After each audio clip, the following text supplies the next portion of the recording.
Hi everybody, welcome to our lecture for Chapter 9 of our Poston book. I'm hoping that you're liking the fact that these lectures are a lot quicker. I think that's a good thing, but I also think that gives you the chance to see kind of how each of these chapters build off of each other, and you can watch these all in one setting. This chapter is going to look at two things. It's going to look at number one, how to run a meeting, and number two, commonly asked questions about performance-based budgeting. I want to focus on commonly asked questions, but I will briefly address how to run a meeting as well, just so you have that. I was the FBLA advisor when I was a teacher. That's Future Business Leaders of America. For those of you that have that here, I know that we have DECA. It's very common throughout Oklahoma, but FBLA was very big in the Northeast. We had to learn parliamentary procedures, part of the organization. I never knew it until I became the advisor, but then I had to learn it. So I'm going to go over the steps of this briefly. Most school board meetings and professional meetings are run with this, but you should know this just so you ensure that you're doing everything in a fair and in equitable manner. Here are the basic steps. Number one, everybody needs to have the equal right and equal privilege to speak. I agree with this completely. Very, very, very important because you want all voices heard, especially if you're getting ready to present something to a school board. The will of the majority is to be carried out. This is why we vote, and this is why we second things. But I also think, too, you got to be careful when you're looking at schools because different people have more responsibilities. That's why we have a weight system in place. A quorum must be present for the group to act. You need to make sure that, that you have the population that you're serving and that you take a vote. You have to have full and free discussion of every motion. So if somebody wants to motion for something to be adjourned, something to be extended, you have to ensure that that's there. You need to consider one question at a time. Here's one in education that just goes because you have people that will just keep changing the topic and changing the subject. All of you have worked in schools enough to know that that happens. In the chair, which, as we've said multiple times, chairs should be rotated. They should be strictly neutral in their approach as well. So voting rights should, in theory, be equal. This is why our committee members under this procedure is critical. And then you rank and determine order and priorities necessary from the school district. You have to have the right committee members. You have to have the right people that are on board to help make the decisions. So I want to focus this chapter, and this is what I want you to focus on the 14 commonly asked questions about performance-based budgeting. Why are we even teaching this? Well, we're teaching this because you might have to look at this in the future. So I want to mention and cover each of the questions and think about them, and that's kind of the focus of what our lecture is going to look at from here on out. So question number one, will what we do make a difference? I don't know. It depends on the committee, and it depends on the district and the autonomy central administration is willing to give you and give performance-based budgeting. If they're willing to give you autonomy and they're willing to give you control on it, great. But if the central administration is going to be in charge of something and you're the finance director or the assistant superintendent, anything you do might not really matter anyway. So if the stakeholders support it, no. If the stakeholders support it, yes. If they don't, no. That's really the answer to that question. Requests from staff. This is going to be an issue and a problem that all of you face. Staff have to be given the opportunity to provide input, and that should come from program management.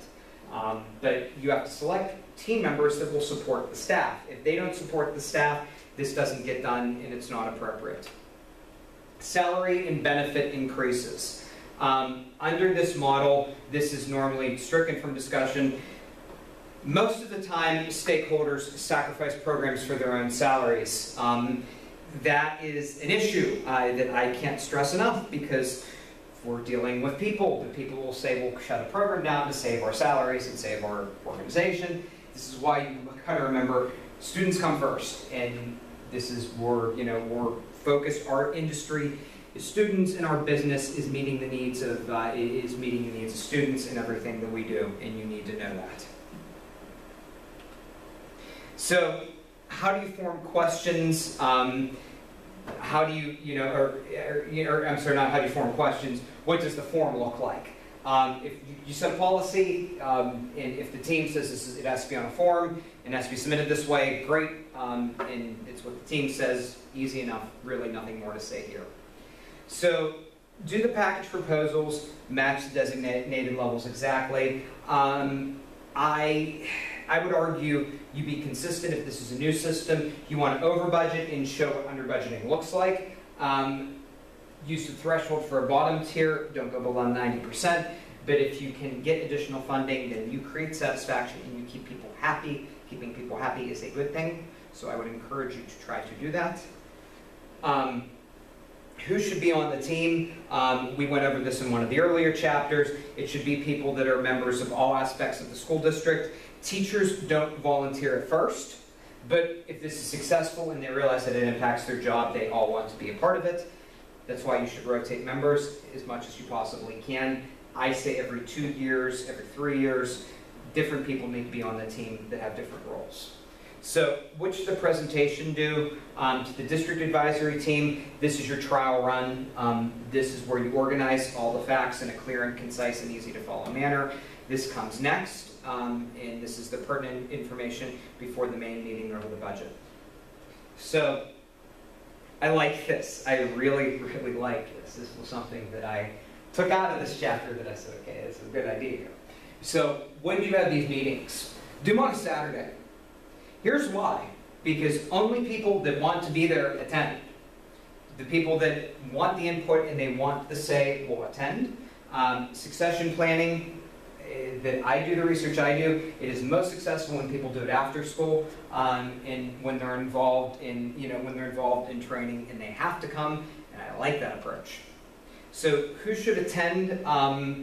Who should attend the advisory team meetings? It could be open to the public and any interested stakeholders, but there's a control aspect to this as well, because you can't have the non-members wrestle control away, especially because you're getting this ready to present. So I don't want the people that aren't going to have the input to really be involved in this. Who will see the packages?